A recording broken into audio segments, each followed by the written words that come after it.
అంతే. యథాకాలో యథావిధి.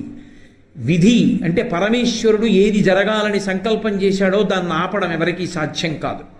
ఏతత్తు నియతం సర్వం మయచానుత్తమం యశాహ. ఇన్నాళ్ళు నాకు కీర్తి ఉంది లక్ష్మణ, వృద్ధాప్యాన్ని ఆపలేనట్టు, మృత్యువుని ఆపలేనట్టు, కాలాన్ని ఆపలేనట్టు, విధిని ఆపలేనట్టు నన్ను ఇప్పుడు ఎవరు ఆపలేరు.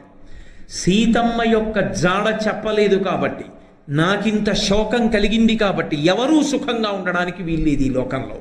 నా నారాచ బాణములతో ఈ లోకాన్నంతటినీ కట్టేస్తున్నాను.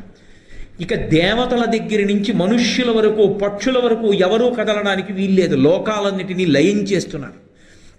నేను ఓర్పు పడితే చేతకాని వాడిని అనుకుంది సృష్టి.